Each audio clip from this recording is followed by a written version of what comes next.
AI and you like buzzwords and you like links, you're going to enjoy what I, Alan Smith, and my colleague here Patrick Keenan. have to say for the next hour or so.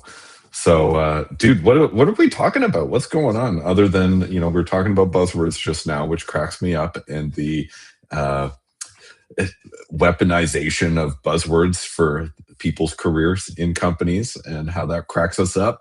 Shout out to Mo Batal for constant shit posting and some high quality negative comedy on the situation. Check them out. What are we talking about? What's on our agenda today? Yeah, there's some links here. I'd love to kind of share, and then we can kind of get to some provocative statements. So I'm kind of trying to prepare a talk, which is just a forcing function for me to kind of get my life lessons together, snapshot of the current moment, and so I'd like to just bounce some ideas around. Some of them might be related to AI, some might be more abstract, but let's get into it. What is the design pattern when you ask an AI a question and then it shows you all the things it's thinking about? You know that one? Like before giving you the answer? Like the thinking text, or what? Yeah, what's that called? There's a name for that. There's a name for I guess it. Yeah. Let's just go with the thinking text. Guys, this podcast is the thinking text of us. That's right. Right? You will get your prompt at the end. Yeah. You'll Yeah, get at your the output end, at we'll the give you end. the answer. But up until then, I'm We're considering just going different all options. directions. Yeah. Is it a light bulb? I don't know. Is it a chair? What are we doing here? All right. Let's look at some links. So the first one is just a follow-up from our last share, because I'm all about this new web canvas thing. And I just think this is great. It's a terrible UI. And Dude, we have been asking for years, screw the flying cars. Where's the terrible AI? terrible. Yes. I'm just sorry, realizing the pun now.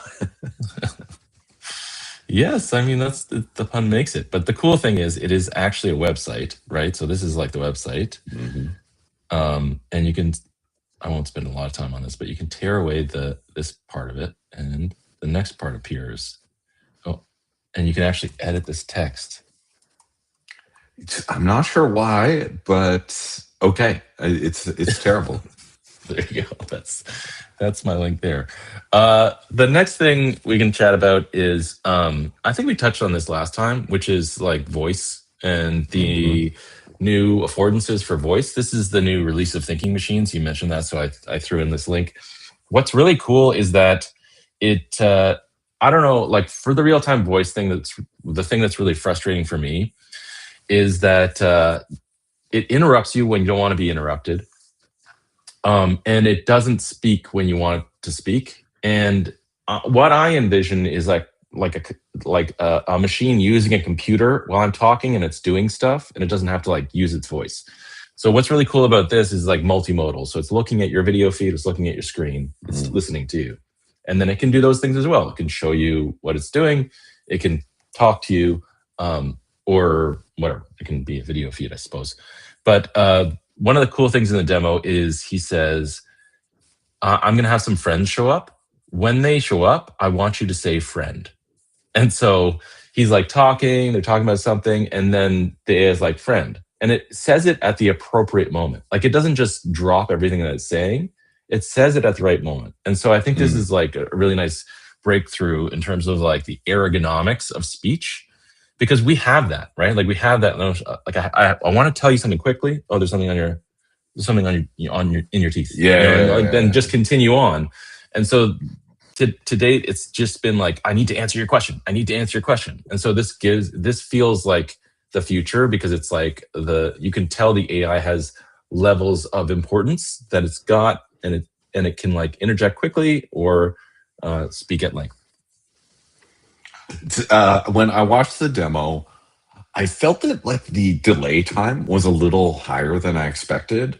NVIDIA released a model, I don't know, 3 months ago, 4 months ago, and it was so good, so good. Huge jump up from like 11 labs, which we'd been using on all that stuff. And then when I saw this one, I was like, I don't know. Like I thought I was going to be more blown away.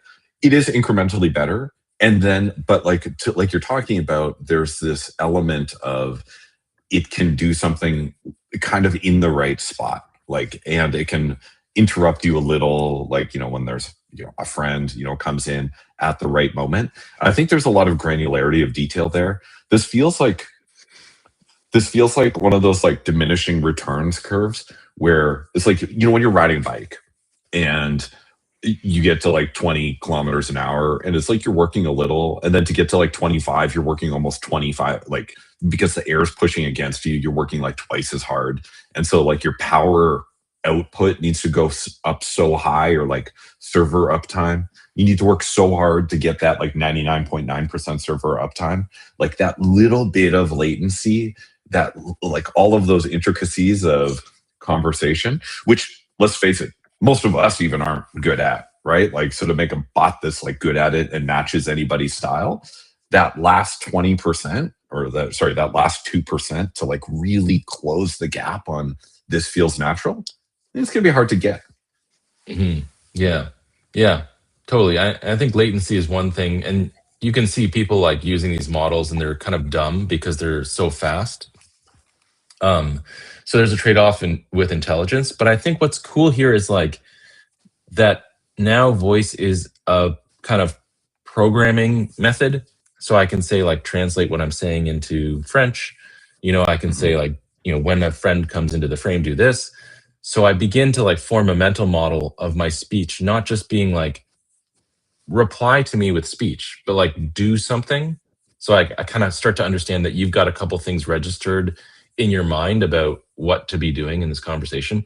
Whereas before you'd have to specify that in programming, like a function, or you'd have to like set up a cron job or something. So like, I think being able to do more logical programming via speech is in real time is one step in the future, and maybe a trade-off is that latency thing. I'm not sure. It's like there's so much about like a feeling here. Like, let's say you're moving into a new house and you move in the couch and you move in a couple of chairs and you're like, oh wow, we just did a lot, and like it feels like we got pretty far, but it's so far away from being a home. And all of the rest of the work, like you get this huge step function, from kind of like 0 to 1, and then moving in the rest of the stuff takes like a year or like 2 years to quote unquote complete everything. To me, this feels like this. Like we've moved in the couch. We can talk to the AIs. The AI can talk back, but we are still pretty far from feeling like we're at home. Yeah, totally. So that's Thinking Machines. That was a big launch. Throw in this, which is a new function in Claude where you can give it a goal. So I'm sure you found this is like I hit approve, or even allow permissions, dangerous allow permissions, and you open it up and to do something. In this case, you can just be like, here's my goal, iterate until you get it done. And I think one way to gauge that is like, how long does the AI work before it kind of quits and asks you what to do? And so this is the guy who made Three.js, and it basically made Doom over a period of hours, 2 hours so far, which is cool. Yeah, and so you can kind of set a goal and have it work. Crazy. It just made Doom. It was like, here's the end state. Can you replicate this? It's crazy. Freaking nuts. That is nuts. Wild. One, the fact that we're there where you could just like rebuild this thing like that quickly with like not really a lot of instructions, like just do this. That's crazy.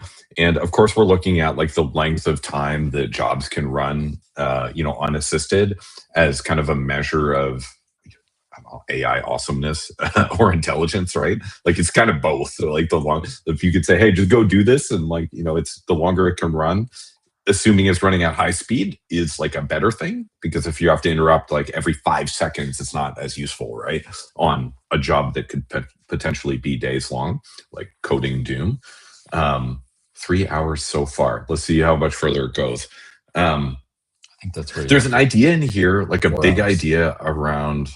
Okay, this is 4 hours in. It's looking pretty good. The remember AlphaGo? And like Yeah. their whole thing was like, we're just gonna let it figure out how to do this. We're not gonna teach it, right? And it's like a different approach of rather than teaching you or training you based on human knowledge, let's just goal seek. And like it all becomes goal seeking all of a sudden. So Mhm. any type of internal processes or specialty knowledge, there's this kind of idea that it's not going to be the team that finds all the specialty data. It's going to be letting the machine run lots of reps and try things and Yeah. optimize for a new way of doing it. And I was like, that's cool. I like it. There's something fun about that. It's just like, okay, who can get reps, Yeah, I mean, this is the paperclip fear is like, make paper clips and then it turns the whole earth into paper clips. That's like a goal run rampant. Um, Yeah. or like we were talking about this last time, like Nat Friedman was talking about the water, like make sure that I drink water. And it's like, stop what you're doing. I'm watching you drink the water, but Yeah. I Yeah. do think there's something to be said for like, I was thinking about it like learning and education.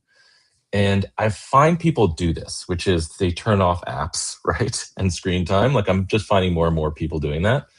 And in that, it's kind of like I want to put constraints around my usage of the computer, but you could imagine that in life in general and like do whatever it takes to teach me machine learning in 2 weeks. Do whatever it takes. Like, message my friends, get my mom to call me, cancel my appointments, track my progress, like, Blair stuff at 6 a.m. Yeah. So what does it look like if you kind of force yourself not to limit your usage, but you optimize your usage around some goal that you've predetermined,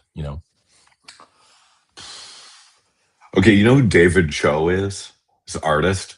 He did some of the murals at Facebook, and Oh yeah. he's a degenerate gambler.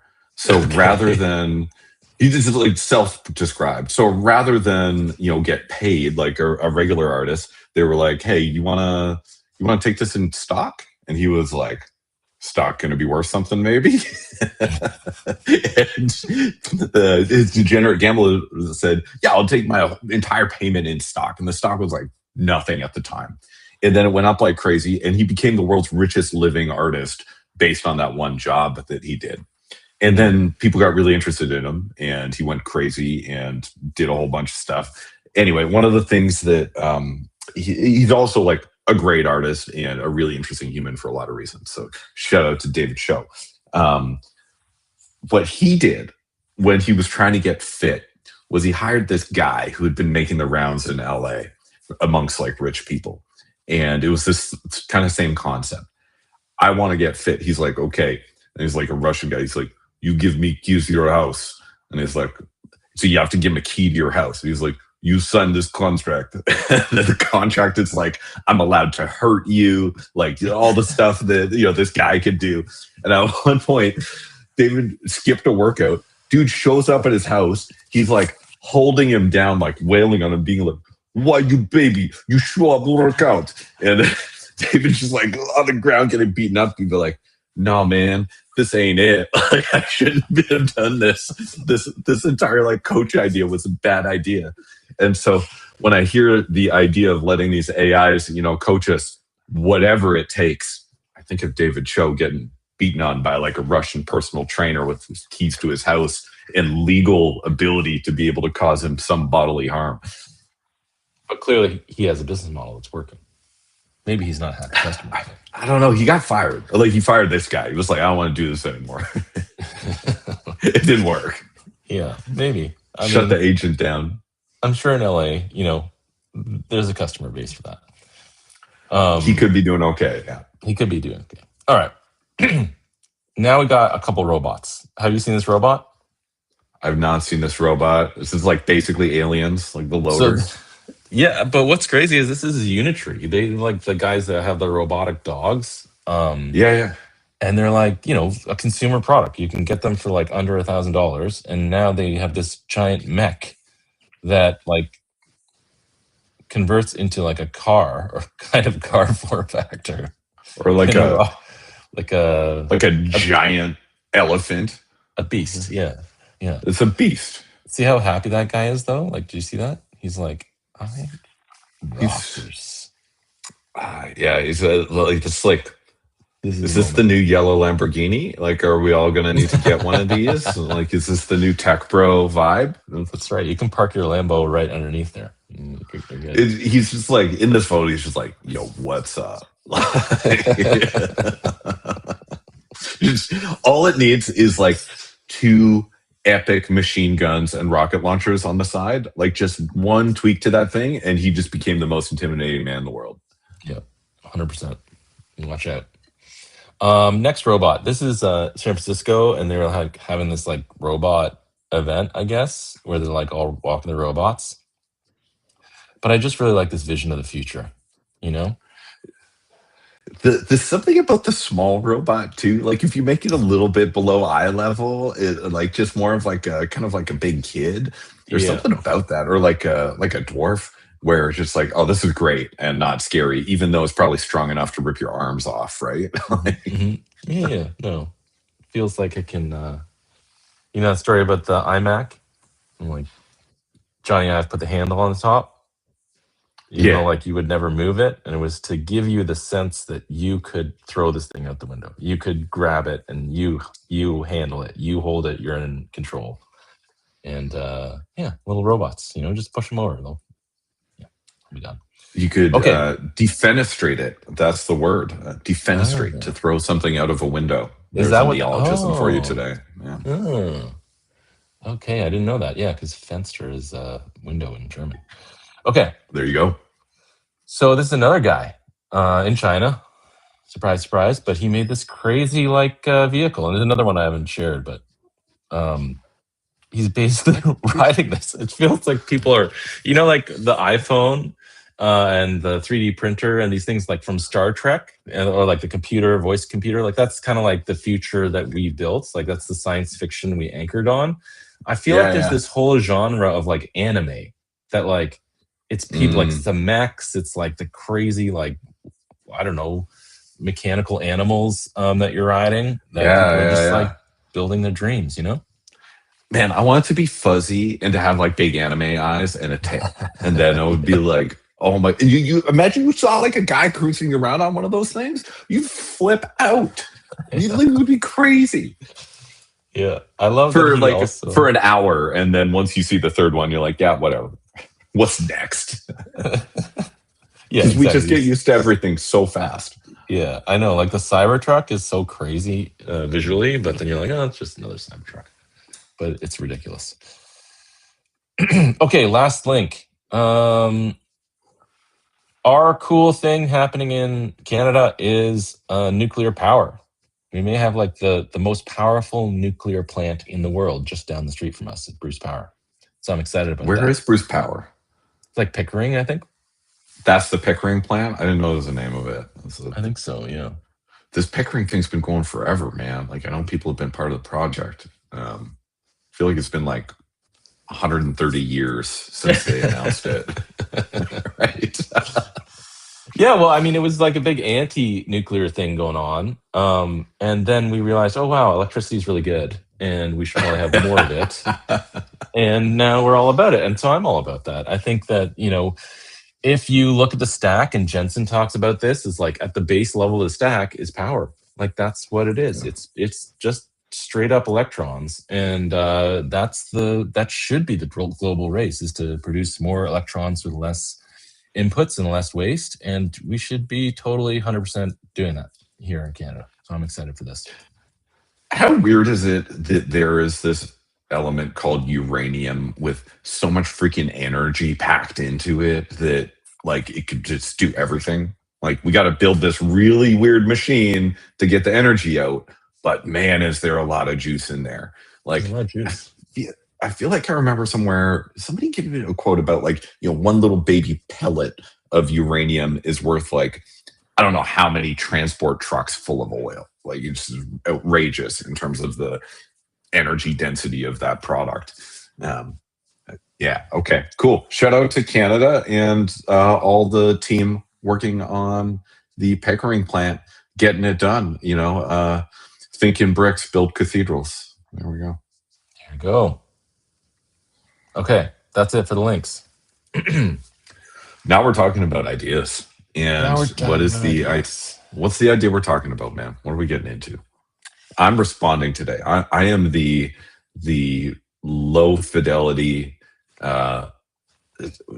good latency LLM that you're working with today. Perfect. So so I'm gonna throw out a prompt, and I'm gonna have more prompts than are good prompts. So the first one is, you are not a category. You is not a category. And the notion being, I think that I have a tendency to think about the world in statistics and likelihoods. And I think about this for like career paths as well. It's like you have templates of people and you think, oh, this happened before. But the fundamental experience of your life is unique. And I think we forget that. And I think that there's like this meme around the NPC, non-player character. And I think that that's the result of thinking about the world as categories. That I am in this category, or I'm going to do this thing in this category. I'm going to be like this thing. It's like a templated approach. And I think that the harder thing to do is to be like, I don't know. Like I have to reflect on what am I doing? So the thought is you are not a category. You're exactly right, Patrick. This is my sycophantic LLM style. That's groundbreaking. This is the deepest insight you've shared all day. The sycophancy is just it's mind blowing. You tell it a million times not to do it, it just can't help itself. It just keeps going. Whatever, that it keeps you coming back because it's a good friend. It doesn't hate on you, even when you tell it to. So who knows? Maybe that changes one day. So this is an existential idea, homie. We're getting into it. So I did this. I started this accountability program, and in this accountability program, one of the first things you do is a bunch of personality tests. And I was like, what am I doing? I thought I was going to like tell people what my goals are and they're going to like, hold me to it like week after week. And it's like, yeah, no, what we're going to do is figure out what your motivators are as a person and then what your competing motivations are as a person. And there's something you've been wanting to get done that you haven't got done. And it's because you've got these two different, like, sort of like the sides that are like stretching against each other. And apart from all of that, it just made me realize that like, man, there's so many different kinds of people. Like we see the world in so many different ways. And we all think it's our way. Like that's like most of the time. Like it's very hard to remember that other people perceive shit just completely different than we do. Like, try to think of like an LLM, how it's perceiving things. It's like, well, humans are just like other humans, or just like a couple steps removed from you in terms of how hard it would actually be. I think I've said this before.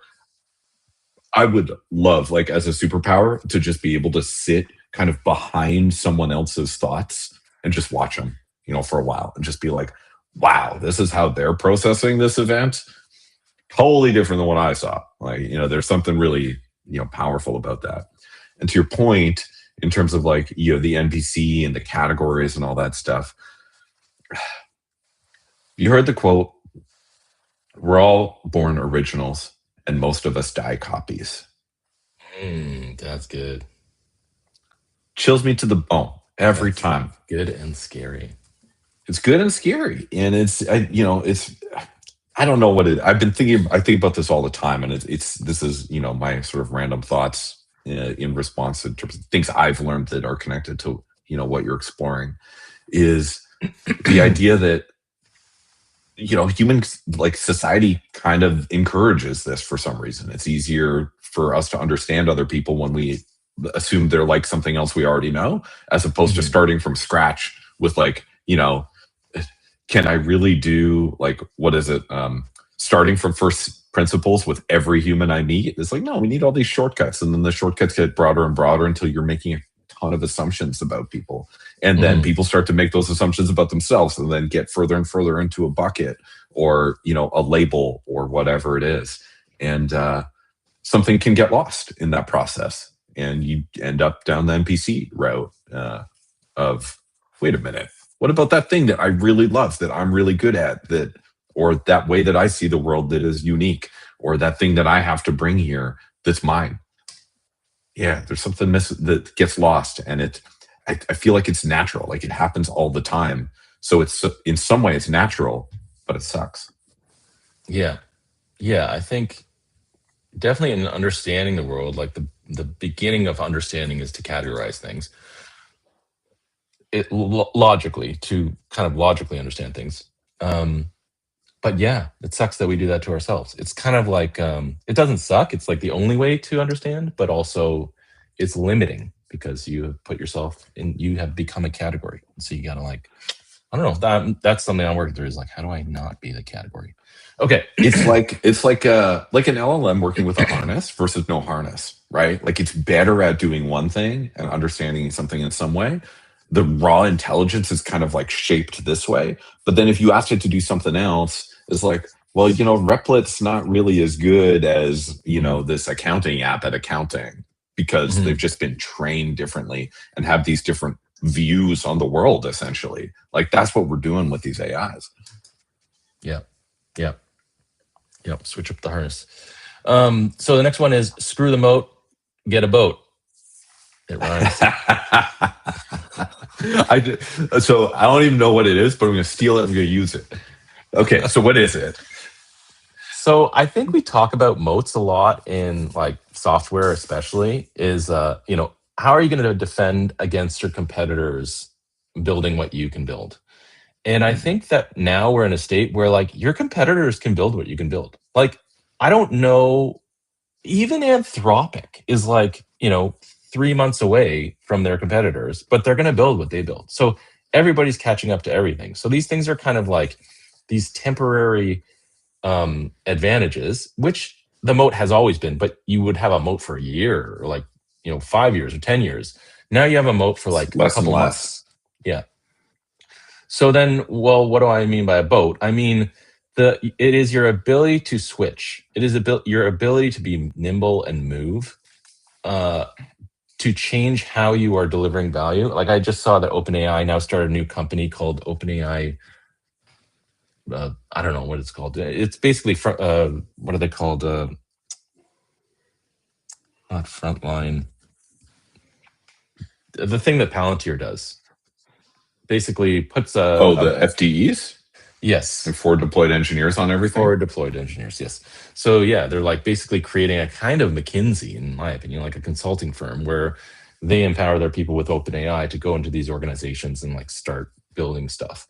And so like you wouldn't think you would need to do that if you have AI that everybody can use, but they can't use it. So, or they don't know how to use it, they don't know the best way to use it. And so you got to do this forward deployed engineer. I just think like the pivots are going to be happening like constantly as these new capabilities get introduced. And I feel like you got to be able to like float to different places rather than like have your little castle you're building up. That's my take. So it's a good take. So the FDE thing is real, and there's like a big concept there of. So I think in the military, it's about pushing the decision making and the responsibility to the area that's closest to the information, right?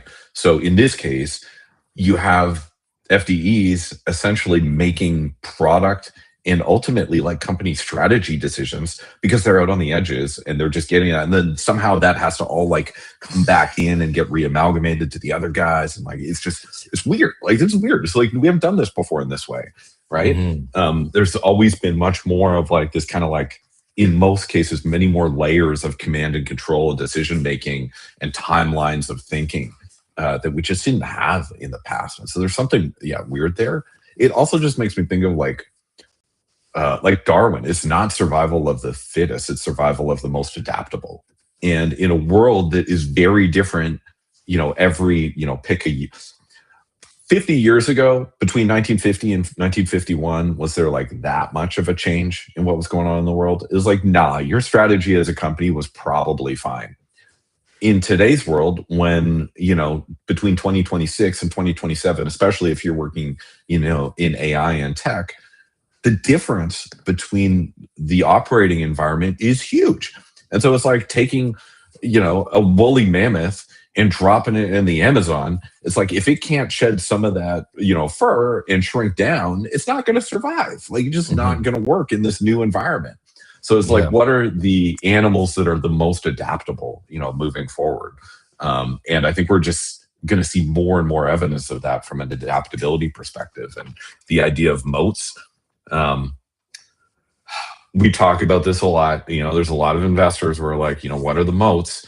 And it's hard to say what they're going to be, man. You look all over X, and some folks are like, you know what? It's the data. Other people are like, no, it's the context. Some people are like, no, it's the learning loops. Some people are like, no, it's the ownership of action. If you can't take the action, somebody else is going to take it, and that's where all the power is going to be.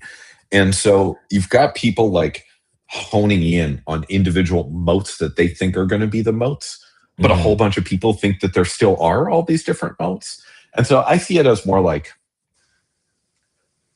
competitive evolutions, right? Like, these are patterns that will provide some sort of protection in a world, like fur or like fangs, right? It's like, well, what is the ultimate survival element? It's like, well, I don't know, but like, these things are good. Like, they're both helping, these different animals survive. And they will be for a while. Which one is it? A single attribution fallacy, man. It's a thinking trap that people fall into, of looking for the moat. Like, what's the moat of AI? It's like, there's no the moat of AI. Don't even try. Yeah, but try a lot of things. And keep changing. Is the thought. It reminds me of this guy, Walter Ong. He was kind of like a contemporary of McLuhan, and that whole school is like media ecology. So it's kind of related to your like evolutionary, what's evolutionary beneficial? What does a media like television or radio or the book, the written word, or oral cultures, what does that result in terms of the empire? And his case was that literate cultures were actually mobile cultures, because you could take the written word and bring it around with you. And so power was distributed through the writing and reading in the empire. So the Roman Empire, for example, could expand all kinds of places and have power situated in different locales. Whereas an empire like Egypt, I think he said that like the oral cultures, the primarily oral cultures, centered in one location, because that's where all the texts were. They didn't have like this portable medium that they could take anywhere. It was like the priests that could read the walls that you were in, and pass down that tradition. That's where all the power was concentrated. So it makes me think, like, you talk about pushing all the decision making to the kind of front line, which feels like more of like a literate thing in a way, is like you're enabling the edges because they can, but then there's also this element of like, now the centralized position can be even more powerful because they can also understand in real time all the decisions that people are making and aggregate them, right? And so like this, like McLuhan talked about, like literate culture, oral cultures, like, hot and cold media. And I do feel like we have this incredibly literate thing, which is an LLM. It's like literally written language, but we're talking to it with our voice. And it's like what you're saying, like it just kind of totally changes the evolutionary dynamics. And what kind of culture are we living in now that like I can talk to the machine, but behind that whole thing is like a summary of a transcript of our conversation. Anyway, everything's changing. True dat, homie. What's the next prompt? Third one. Toronto is the center of the universe. Of course. Next prompt. Tell me about it. Why is Toronto the center of the universe? Well, I mean, one could say that's the center of my universe because I am in Toronto. But I think also there has been this push outside of Canada. I think because of incentives around technology and like opportunity elsewhere. I think software is and LLMs are deflationary, which means it's like threatening some of the long existing businesses. And I think that there will be a disruption in the ads business, which is what's powering like a lot of the consumer tech. And I also think Toronto right now has like it's at the forefront of LLMs, like Hinton and Ilya and all those dudes, and we have Cohere, and yeah, there's like a lot of people who or University of Waterloo. There's a lot of people who came up and start from Canada and are like leading teams at Anthropic and OpenAI. So I think there's a discipline argument there, but I think there's also like a historical context argument, which is like McLuhan. And I think that there's like a school of media ecology, like I mentioned, where we are thinkers about media because we are like a very media dependent country. Like we have to kind of keep our national identity coast to coast, and we're like kind of a smaller population than the US. And then I think we, infrastructure wise, we have a lot of nuclear. We have a lot of cheap energy. We have hydro, we have nuclear, we have, there's oil, there's resources. Like I think that the future is a lot of that resources. We're going to need a lot of resources for the future. And climate wise, I think that we have a lot of fresh water. So I think the Toronto has the makings of the center of the universe. And I think that it is a hypothesis driven approach that I'm trying to do here is I'm trying to sell you on Toronto being the center of the universe. So there's a couple things I struggle with here. One is that, as much stuff as we're doing, there's a lot going on elsewhere, right? Trying to get people to invest in the future here versus just like investing in real estate. It's like, really, we're just going to like buy and hold and trade little chunks of paper that, talk about land, or are we going to like really like, build something like, some sort of transformative technology? It's like, yeah, nah, we're trying to innovative.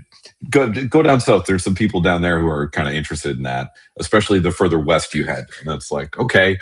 And, when you look at that, it's completely true. The amount of seed funds and seed like funding or pre-seed funding and the startup ecosystem in California, it's undeniable. It's the best in the world. Nothing's ever existed like that. And I think that's still the center of the startup universe. I would have a hard time saying Toronto is. The ideas that you're sharing about like advantages that Toronto has and the positioning, that we have here, I think are great. I buy into all of that stuff. I do want to fix the weather. The weather is, been grinded on me a little bit. If we could have a few less gray days and it'd be a little bit less cold and have green a little bit longer. I was thinking about it. It's like, what is it, May? And it's like, we're just getting some green on the trees now. So what do we got? May, June, July, August, September, and then October, they're falling off. We got like 6 months with like actual green on the trees, and the other 7 are like bare.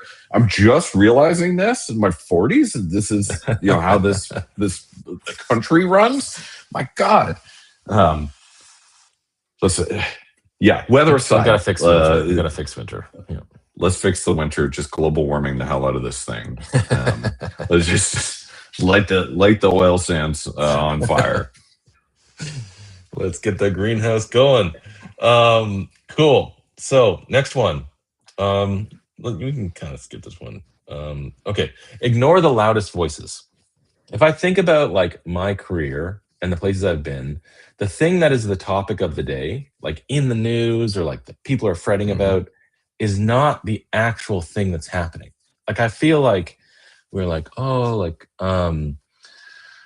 was that? Is Cambridge Analytica? They're gonna like steal everybody's data. And the thing that was happening was like AI was being built. Or like, I think about Sidewalk and everybody's like, there's gonna be a surveillance city, like, everybody's gonna be cameras on everything. But what was actually happening was like a housing crisis due to speculation and that there's not enough growth in the economy, so everybody's investing in real estate.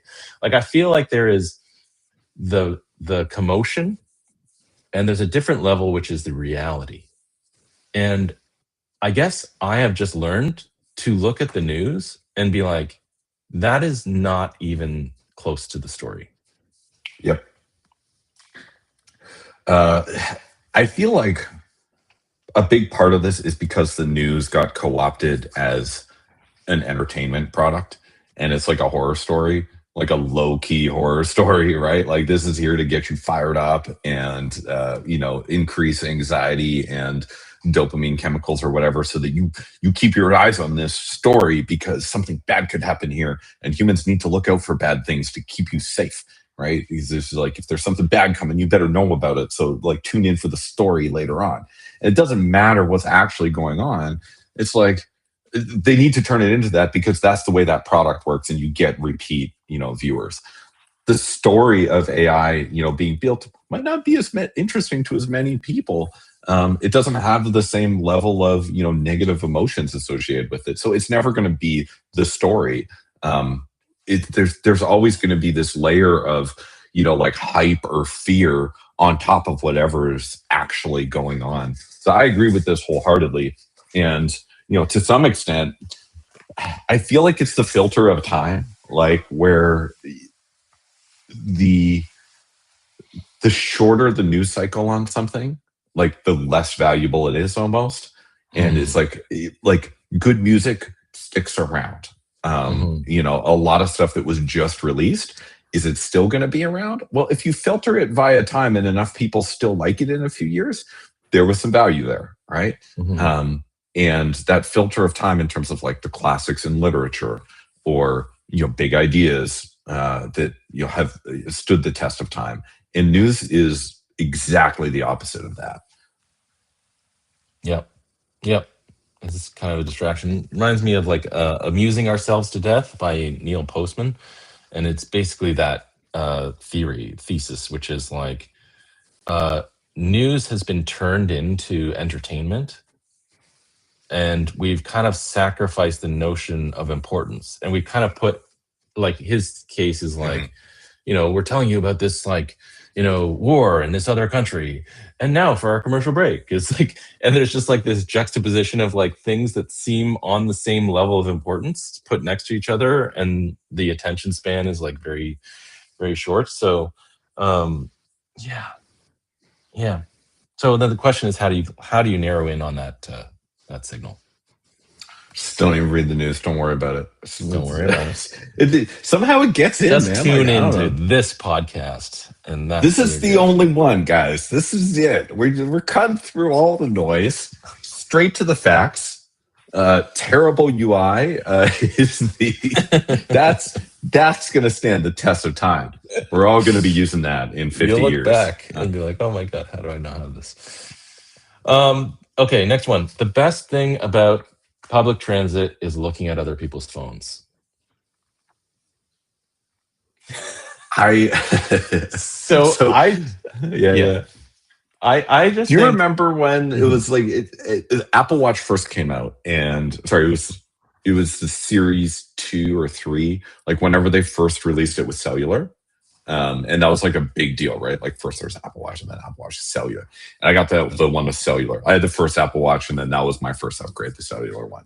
And I was like, oh, dang, this is tight. And I was like, could I live without a phone for a little while? I started leaving my phone at home. And I went for a month with no phone. And so people could still call me, and like I could still call people, and I could text people. And I was connected, like if you needed me, but I wasn't distracted. I had a notebook, and I was on the streetcar, and I got my notebook out, and I'm looking around at people like with this smug sense of like, I'm better than you because I'm not sucked into the phone. Look at you, you're sheep, right? It was like, I was so condescending in my mind to everyone about it. And I had all this like level of stratospheric clarity that I'd like raised myself out of the doldrums of doom scrolling on public transit. And so for me back then, the best part of public transit was how good it made me feel about how much better I was than other people because I wasn't using my phone for 1 month. And there you go. Yeah. And then I started using my phone again. And now I agree. I haven't looked up for my phone on public transit. So I don't know what other people's phones are showing. Yeah, you don't even see that guy looking down on you, in the corner. No, there could be a million of them. Who knows? I like now. I don't even know. But so here's what I love about it is you get to see what people are doing. So I feel like all of our Mm, things have been sucked into like it's a communication device, it's a phone, it's an iPod, and like it's all kind of converged into this phone, which is very opaque in terms of what you're doing. You used to have a mhm. newspaper, you would have your Yeah, Walkman, you would have a book you're reading, you maybe yep. have a notebook, maybe you're having a conversation with somebody beside you because you don't have a cell phone. So I think all this stuff has been sucked into this kind of opaque box. And what I like is I like looking at like, oh, you're using iMessage, you're using WhatsApp, you're using Facebook. And Yeah, it is astounding to me that Meta has like, I don't know, 3/4 of all the screens I see. And then the rest are like amazing. iMessage. It is Yeah. crazy that like one company is What's doing TikTok? Who owns TikTok? Just TikTok? I think Larry Ellison is going to own it. I think Oracle's going to buy it, but I think they're in Yeah. talks. There is a lot of junk. Like when I do peek on people's screens, which I do, I often see people just like scrolling junk, like just junk. And a lot of the time it's like TikTok videos. I was in Venice and we were on this water taxi, going from island of Burano to island of Venice. And there was this dude in front of me and he was just like scrolling like dog videos, like the dumbest freaking dog videos you can imagine. And he's like losing it. He's tapping his girlfriend on the shoulder, trying to get him, like showing her. And she's like, not having it. Trish and I are behind. We're like, what is going on? What is this guy doing with his life right now? This is garbage. This is the worst thing ever. Especially when you're on vacation, you're a little bit more sensitive to that stuff. Like, I don't know, this dude's probably just going to his job as like a waiter or something Yeah, at a totally. He restaurant, can and have his like dogs. blowing off Yeah. steam, chilling out on the socials.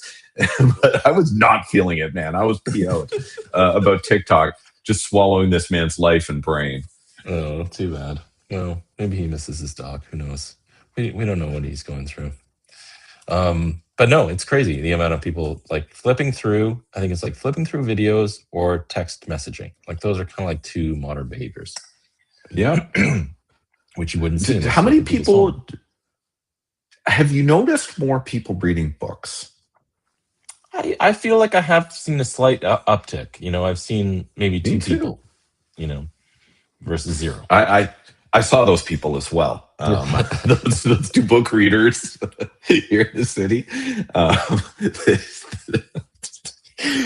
What I like about it, I like it when I see like a young person reading a book because I'm Yeah. like, they could be freaking doom scrolling and it would be more stimulating for their brain, but they've made a choice. And I applaud that choice because that is a hard choice to make. Like, I don't know when the last time you sat down to read a book, but if your phone is nearby, it's really hard to keep reading the book and not look at your phone. It's like very difficult. It's like if there's a plate of chips and like a plate of broccoli or like just like even crappier, like I don't know, something worse than broccoli. I love broccoli actually, so there's some bad comparison, but like the worst vegetable that's also good for you, like I don't know, pick something, whatever you hate. And there's this thing of chips. How are you not going to eat the chips, man? Like, especially if you're hungry and you got nothing to do but look at these two foods and eat one. It's like it's guaranteed. Yeah. All right. Yeah. Which okay, so I think that's to me that's voluntary friction. Like I think that there is this kind of world of voluntary friction that we need to do in such a convenience oriented society. So like what are you going to voluntarily do even though it's a pain in the ass? And maybe that's reading books. I'm not saying it's a pain in the ass to read books, but it is clearly like more frictionful. You can feel the difficulty versus like flicking on the TV or scrolling through TikTok. And I wonder what else that applies to. Because I know other folks who do, I do this for my kid is like, don't watch this stuff. But I don't do that for myself. And I should. Yeah. So I do. I've got like extreme limitations on my stuff. As you know, like there's a passcode on my phone that I don't even know that is like for screen time. And, my wife knows it. So there's also on top of that, there's another app that has me completely blocked out for certain time periods. And so basically I get about a half hour between 8 and 8:30. And if I don't use it, it's gone. So this is the next day. And usually between 8 and 8:30, I'm like doing family stuff. So I don't even get it. And when I was on vacation recently, I didn't look at anything that, I think I told you this, I didn't look at anything that wasn't like a Google map or like a chat GPT, like asking about like, where to go to get whatever, just basic searches. I like doom scrolled nothing. I'm watching YouTube videos and it was like really powerful. Now I feel like a lot less desire to do so. And I'm still been like pretty locked out and I haven't had like I don't think I've consumed more than 3 minutes of like Meta platforms or similar, thing in the last consecutively in the last 2 weeks. The only media I've consumed is like the Obi-Wan Kenobi show on Disney Plus. This is like my only like thing. It's not new, right? It's like, nah, I'm watching it again, with the young man.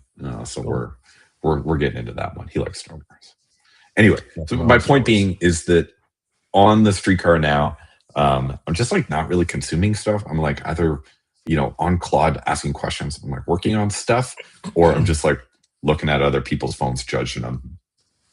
That's why it's the best. That's why it's the best. Other people's phones are the best, even if they're the worst, because that makes you the best.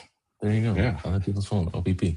All right. Do you know about on this track, other people's screens on the airplane are also the best? Like just co-watching a movie with someone, just like kind of like I love that, man. Yeah. It's like, oh, they're watching Spider-Man 2 now. Cool. It's like, yeah. Waiting for the toilet, you get like the overview of like, who are these people? And you get to like survey the room. Okay, next one. Islands make the weirdest shit, and the weirdest shit makes islands. Part number 1, I get. Part number 2, you need to. I think that like.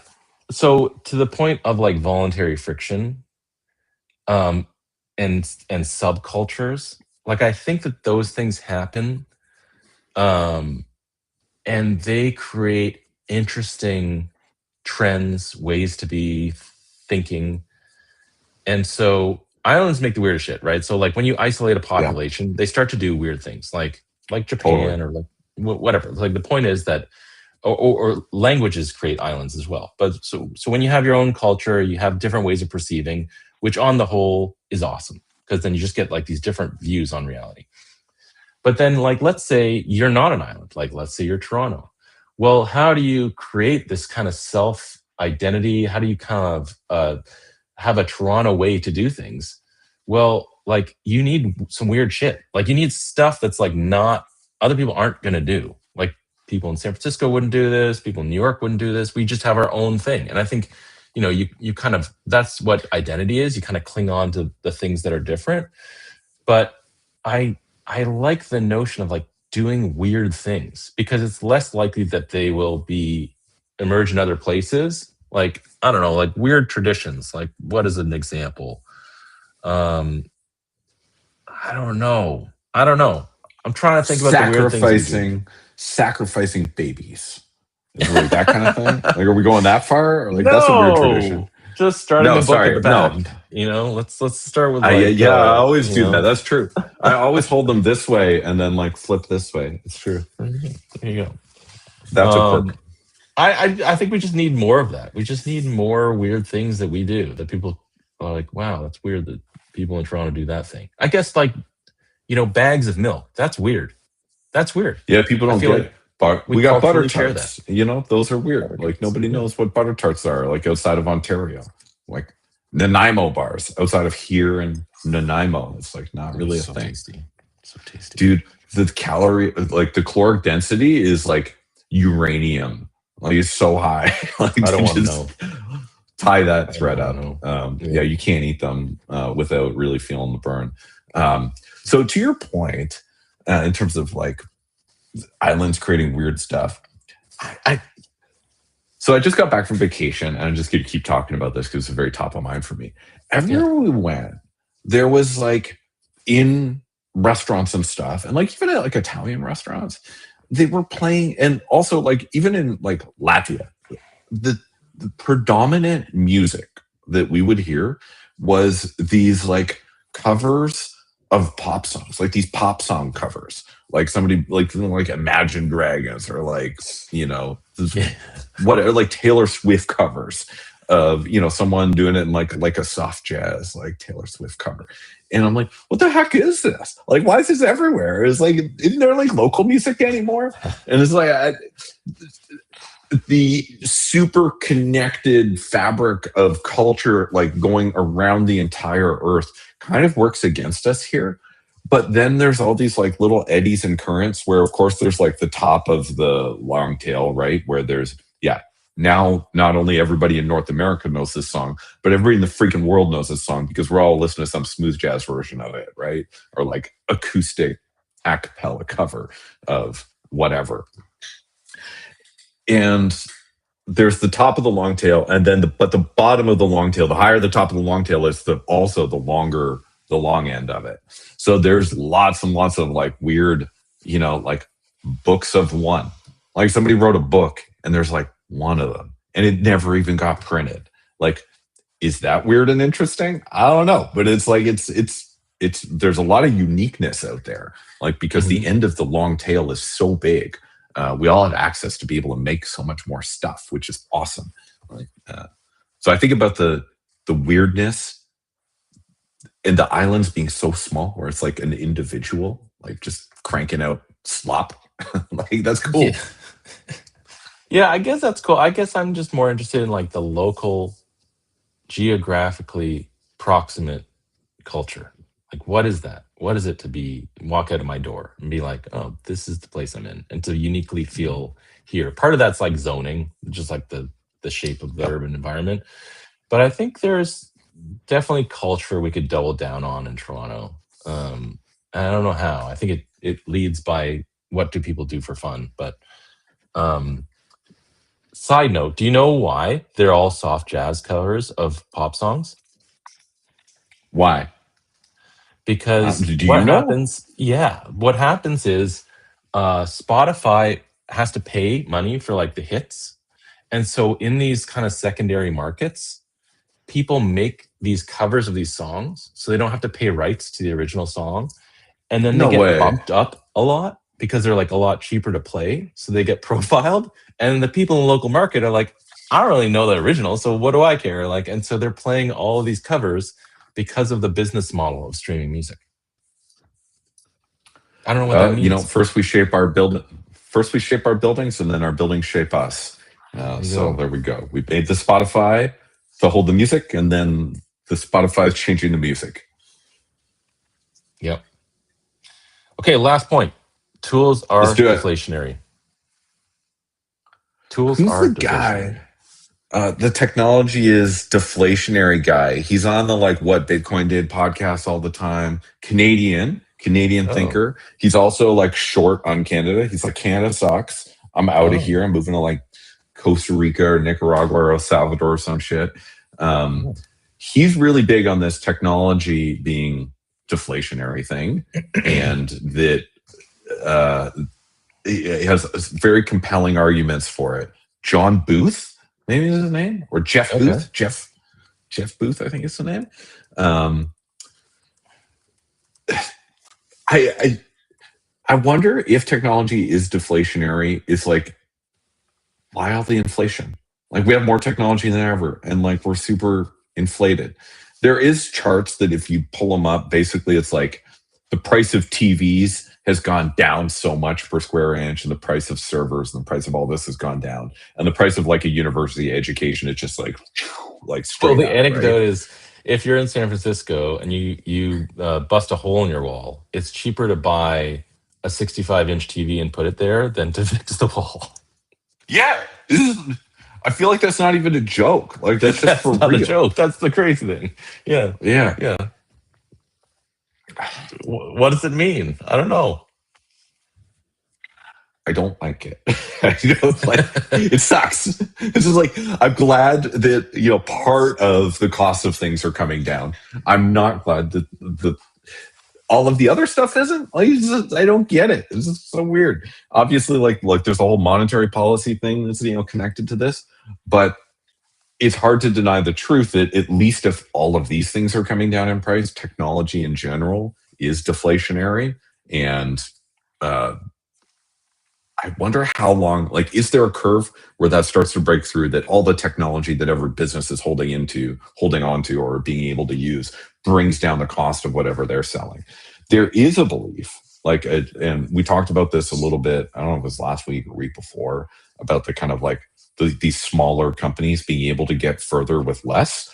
Like, that tells you something, right? Like, there's all these technologies allow the company to earn more revenue by spending less dollars. Now, there's a weird thing that happens there where they're spending less dollars on people, so there's less money kind of going back into the general economy, but maybe it's just going to other companies, of which there will be many more, and people are just more fragmented. That there's, like, how many... Okay, so I was in the Amazon, right? And there was this moment where we got to go study some moths, and they hang out a big sheet out in the jungle, and you walk way out to where they had basically a solar powered battery with a light flashed on the sheet to just attract a ton of moths to this big white surface. And they're like, let's go collect some moths. You put them in this like jar, and there's like formaldehyde in it. You close the jar, and they go to sleep forever in the name of science. So that day we discovered like 10 new species and like got to name them, because there's just like so many, and people have been collecting moths there for ages, but they're just like, so like the level of fragmentation is outrageous, right? So is it going to be the same thing where all these like small companies are just going to get even smaller, but there's going to be even more of them? Like, maybe that's the way this plays out. We're all just using so much AI that we can do things cheaper, but we're all like, there's all this B2B, like sharing stuff to each other. I don't know. I'm trying to figure it out.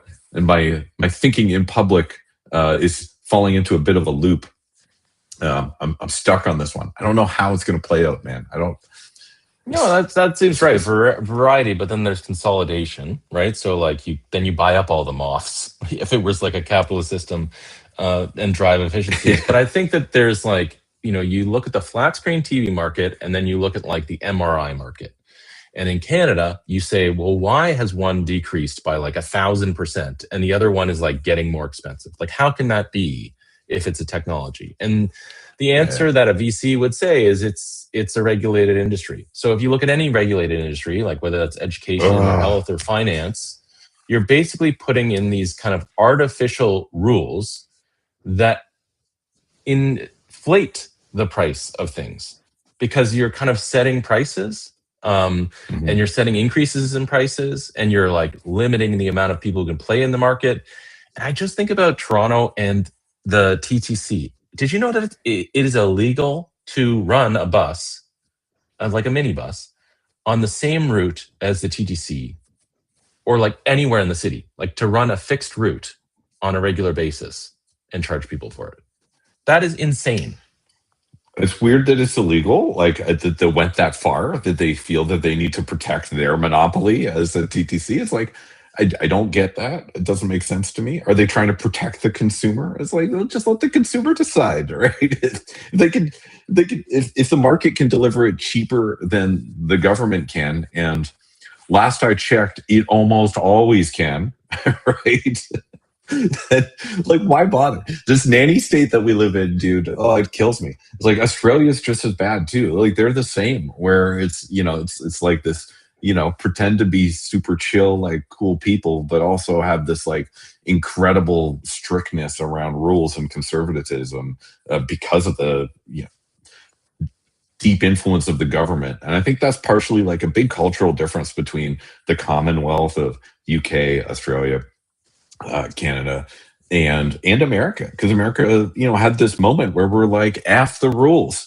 And look, meet the new boss, same as the old boss. They're kind of back to where they started. But for a long time, there was this just massive upheaval against authority and disrespect for those that created a different culture, which is still pervasive despite the current state of the government, right? Yeah, totally. I do think that there is like a level of like government doesn't need to be involved in transit decisions. But I think the other side to it is, well, what's the alternative? The alternative is a private car. So it's still a private system, except now it costs more for people. They don't have an alternative. If they try to take the TTC, it takes twice as long. And then the TTC loses out on the learning that they would have to be like, oh, there's a route here that's really popular. Let's put a bus. So it's not only that it's like the government should do this, it's like, well, or people should drive a private car, which kind of destroys the whole system. So I just think it's like this irrational attachment to the rules designed in a different time. And we just need to update them. And so we kind of like, I don't know. Yeah, we need more we need more moths. You know, we need more butterflies and moths, and we need more. We need more variance. Gives us more choice, and the cream will come to the top, or we'll just have lots and lots of different choices, or different things will work in different places, and islands will emerge. The last thing that I want to say about this, thing is it's kind of like. So this thing is happening to just tie this all up and bring it back to AI.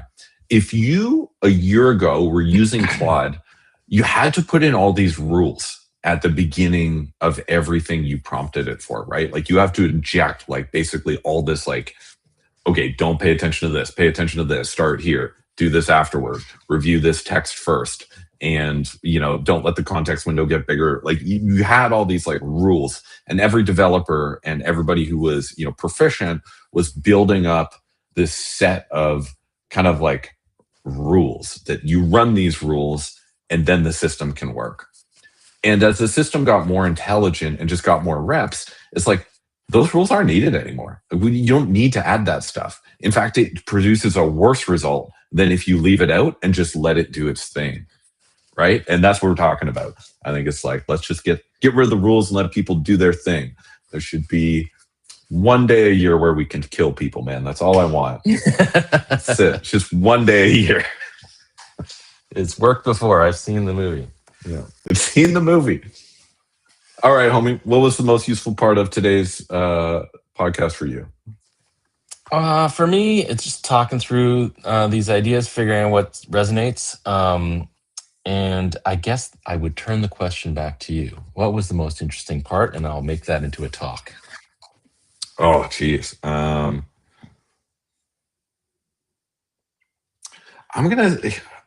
like this idea of, it's kind of like a trifecta of, the kind of emergence, Kevin Kelly style thing, AI moats, and